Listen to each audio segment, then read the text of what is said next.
दोस्तों नमस्कार। हम सब लोग देश में और बाहर विदेश में भी प्रेमानंद जी महाराज को बहुत पसंद करते हैं और ये सब जानते हैं कि उनकी किडनी में प्रॉब्लम है, पॉलीसिस्टिक किडनी है, उनको डायलिसिस के लिए जाना होता है। लेकिन ये जेनेटिक भी हो सकता है, किसी भी वजह से हो सकता है। क्या आप जानते हैं कि हमारी किडनी पूरे दिन में सैकड़ों लीटर 180 लीटर के आसपास आपके खून को साइकिल में फिल्टर करती है। लेकिन ये किडनी अगर प्रॉपर तरीके से काम ना करे तो फिर डायलिसिस के लिए जाना होता है, क्योंकि वो जो टॉक्सिन्स हैं वो सारे बिल्डअप हो जाते हैं। तो अगर आप चाहते हैं ये डिजीज आप एक्वायर्ड ना करें, आपके अंदर ये बीमारी ना आए, तो एक बहुत अच्छा कॉम्बिनेशन होम्योपैथी का मैं आपको बताने वाला हूं, जिसको आप यूज करेंगे तो बहुत अच्छे तरीके से आप अपनी किडनी को मेंटेन रख पाएंगे। दूसरा, इस वीडियो में मैं आपको बताऊंगा कि वो 5 अर्ली सिम्टम कौन से हैं जिससे आपको टाइमली पता चल जाएगा कि एक्चुअल में आपके साथ होने वाली समस्या वो किडनी से रिलेटेड है, आपकी किडनी सही से काम कर रही है या नहीं कर रही है।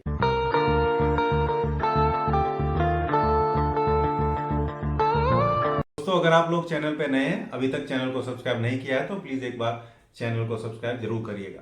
दोस्तों किडनी वैसे तो बीन के आकार की, जो किडनी बीन जिनको बोलते हैं, जैसे राजमा होता है उसके आकार के दो बहुत छोटे छोटे ऑर्गन है, ज्यादा से ज्यादा इतना साइज इनका देखने को मिलता है, लेकिन इसके काम बहुत बड़े हैं। जैसे मैंने अभी आपको बताया, फिल्ट्रेशन का काम, लीवर अपने मेटाबॉलिक प्रोसेस में जितने भी मटेरियल, वेस्ट मटेरियल निकालता है उनको बाहर निकालने की जिम्मेदारी किडनी की होती है। दूसरा, ये वाटर के बैलेंस को मेंटेन रखना है। इसमें छोटे छोटे ट्यूब्यूल्स होते हैं जहां पे वाटर का एब्जॉर्प्शन रीएब्जॉर्प्शन किया जाता है। जितनी जरूरत है उतना पानी डाल दिया, जितनी जरूरत नहीं, जो एक्स्ट्रा पानी है उसको वापस शरीर में डाल देते हैं ताकि पानी की कमी ना हो। और इलेक्ट्रोलाइट को बैलेंस को बना के रखती है, खासकर sodium, potassium, chloride, even calcium भी, मैग्नीशियम भी, ये सब चीजों को मेंटेन रखने के लिए, बैलेंस रखने के लिए किडनी का बहुत इंपॉर्टेंट रोल रहता है। एसिड बेस बैलेंस को ये हमारे खून में मेंटेन करती है। कहीं खून का जो एसिडिटी है या जो उसकी पीएच वैल्यू है वो बहुत ज्यादा ना हो जाए। हाइड्रोजन आयन और जो बाइकार्बोनेट आयन्स होते हैं उनका एब्जॉर्प्शन और सिक्रेशन करके ये हमारे पीएच वैल्यू को मेंटेन रखती है। बहुत सारे हार्मोन को भी सिंथेसाइज करने में, बहुत सारे हार्मोन को बनाने में किडनी का बहुत इंपॉर्टेंट रोल है। और हमारे ब्लड प्रेशर को भी मेंटेन करने में, हमारे ब्लड प्रेशर को भी उसकी यथावत स्थिति में रखने में किडनी बहुत सारा इंपॉर्टेंट रोल प्ले करती है। जो स्ट्रेस का हार्मोन है कोर्टिसोल, उसके लेवल को मेंटेन रखने में, तनाव और चिंता के टाइम बॉडी क्या रेस्पॉन्ड करेगी, कैसे रेस्पॉन्ड करेगी, उसके लिए किडनी बहुत उत्तरदायी है। और बहुत बहुत इफेक्टिवली किडनी जब तक ठीक रहती है सारे काम करते हैं।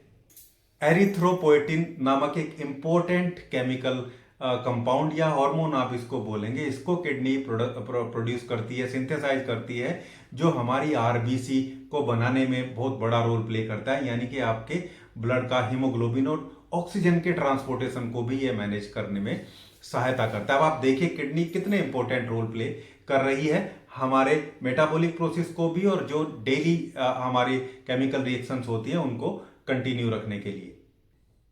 और अब जानते हैं कि वो 5 लक्षण, वो 5 सिम्टम जिससे हमें पता चलता है कि हमारी किडनी सही से काम नहीं कर रही है।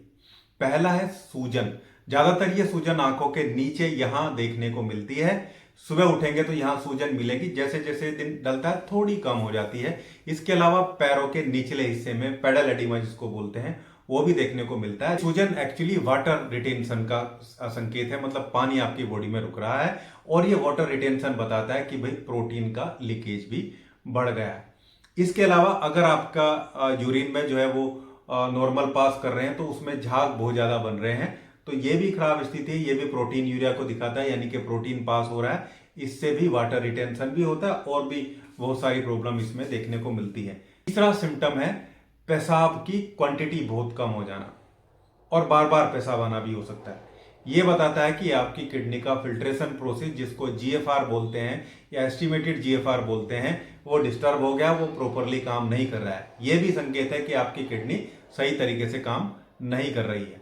संकेत है कि जब किडनी प्रॉपर से काम नहीं कर रही है तो एरिथ्रोपोएटिन बहुत अच्छे से नहीं बनेगा, आरबीसी कम हो जाएगी, आरबीसी कम होगी तो ऑक्सीजन का ट्रांसपोर्टेशन प्रॉपर नहीं होगा, दिन भर थकान रहेगी, आलस और सुस्ती रहने की स्थिति बनी रहेगी। यह संकेत भी आ रहा है तो भी आपको किडनी को जरूर चेक कर लेना चाहिए। चेक करने के लिए एक टेस्ट होता है जो मैं अभी आपको बताऊंगा। जब किडनी का जीएफआर प्रोसेस, फिल्ट्रेशन प्रोसेस कम हो जाता है, खराब हो जाता है, तो क्रेटिनाइन और यूरिया दो वेस्ट मटेरियल है, ये एक्यूमुलेट होने लगते हैं, ब्लड में इकट्ठे होने लगते हैं, जिससे खुजली होती है और पूरे शरीर पे ज्यादातर खुजली इस स्थिति में देखने को मिलती है। ये 5 संकेत जब आपको मिलते हैं तो आपको समझ जाना चाहिए कि किडनी में कुछ ना कुछ प्रॉब्लम है।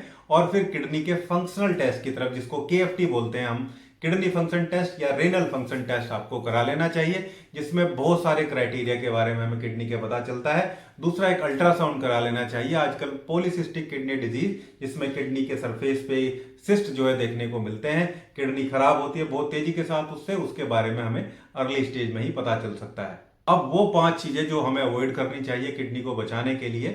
पहला है, अगर किसी को ब्लड प्रेशर है या डायबिटिक पेशेंट है तो इन दोनों चीजों को कंट्रोल में रखें। शुगर नहीं बढ़नी चाहिए और ब्लड प्रेशर बिल्कुल कंट्रोल रेंज में रहना चाहिए। ये दोनों चीजें किडनी को बहुत तेजी के साथ डैमेज करते हैं। दूसरा, बहुत ज्यादा पेन किलर खाने से बचना चाहिए। बहुत सारे पेन किलर्स हैं जो सीधा किडनी पे इफेक्ट डालते हैं। इवन पैरासीटामोल जैसे जो पेन किलर होता है वो भी बहुत तेजी के साथ किडनी को खराब करता है। एंटीबायोटिक्स या दूसरे एलोपैथिक ड्रग्स को भी हमें बहुत ज्यादा कंज्यूम करने के लिए बिना प्रिस्क्रिप्शन के, बिना डॉक्टर की सलाह के इन चीजों को यूज नहीं करना चाहिए। तीसरा, पानी की क्वांटिटी एडक्वेट रखनी चाहिए। बिल्कुल सही क्वांटिटी में पानी पीना चाहिए। जब सही पेशेंट होता है, सही आदमी होता है, पेशेंट तो नहीं बोलेंगे, तो उसको 3 लीटर या उससे ज्यादा पानी पूरे दिन में, इतना लिक्विड उसको रिक्वायरमेंट है, इतना लिक्विड उसको लेना ही चाहिए। चौथा पॉइंट है कि पेशाब को कभी भी नहीं रोकना चाहिए।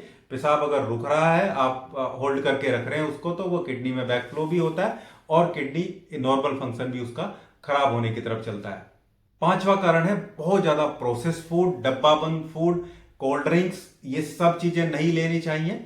और सोल्ट, नमक का एक्सेसिव इंटेक नहीं करना चाहिए। खासकर जो टेबल सोल्ट होता है, जो ऊपर से नमक डाला जाता है, वो सबसे खराब किडनी के लिए होता है। ये 5 फैक्टर हैं जिनको आप मैनेज करेंगे तो आप अपनी किडनी खराब होने से बचा लेंगे।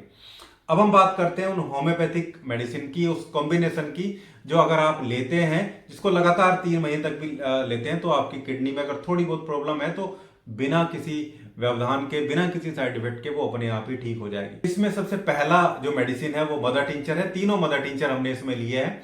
सरसापरिला का मदर टिंचर है। सरसापरिला बहुत बढ़िया एक रेनल प्रोटेक्टिव के तरीके से इसको जानते हैं, रेनो प्रोटेक्टिव रेमेडी है। इसमें बहुत सारे फ्लैवोनॉइड्स होते हैं और सेपोनिन होते हैं। इसके अलावा पॉलीफिनोलिक कंपाउंड भी होते हैं जो किडनी को डैमेज होने से बचाते हैं। ये एक माइल्ड डायरेटिक है, यानी कि जो किडनी के फिल्ट्रेशन प्रोसेस को बढ़ाता है और टॉक्सिन को तेजी के साथ बाहर निकालने में हेल्प करता है। तो पहली रेमेडी है सरसापरिला, इसको मदर टिंचर में लेना है और किसी भी होम्योपैथी शॉप से जाके इसको सील्ड पैक आप 30 ml की बोतल ले लेंगे, एस्पिल या किसी भी कंपनी का ले सकते हैं। दूसरा मदर टिंचर है बर्बेरिस वल्गैरिस। ये तो आप ज्यादातर लोग जानते हैं, बहुत फेमस रेमेडी है होम्योपैथी की। ये बहुत अच्छा रेनो प्रोटेक्टिव भी है और हेपेटो प्रोटेक्टिव भी है। लीवर के लिए भी बहुत बढ़िया है। यूरिया के लेवल को कम करने के लिए, क्रेटिन लेवल के कम करने के लिए, यूरिक एसिड को कम करने के लिए बहुत बढ़िया रेमेडी है। डायरेटिक है ये भी, पेशाब के प्रेशर को बढ़ाता है, पेशाब किडनी के फिल्ट्रेशन प्रोसेस को बढ़ाता है। किडनी के जो ट्यूब्यूल्स होते हैं, जो ट्यूब्यूल्स रहते हैं, पीसीटी और डीसीटी, प्रोक्सिमल कन्वोलेटेड ट्यूब्यूल और डिस्टल कन्वोलेटेड ट्यूब्यूल्स, इन सब के जो एब्जॉर्प्शन, रीएब्जॉर्प्शन के प्रोसेस है, उस पर इस रेमेडी का बहुत बढ़िया इफेक्ट है। और ये रेमेडी टॉक्सिन्स को निकालने में एक्चुअल बहुत बढ़िया है, क्योंकि लीवर पे भी काम करती है। इसको भी सील्ड पैक ले लेंगे। कैसे कॉम्बिनेशन करना है और कैसे इसकी डोज रहेगी वो आपको बाद में बताता हूं।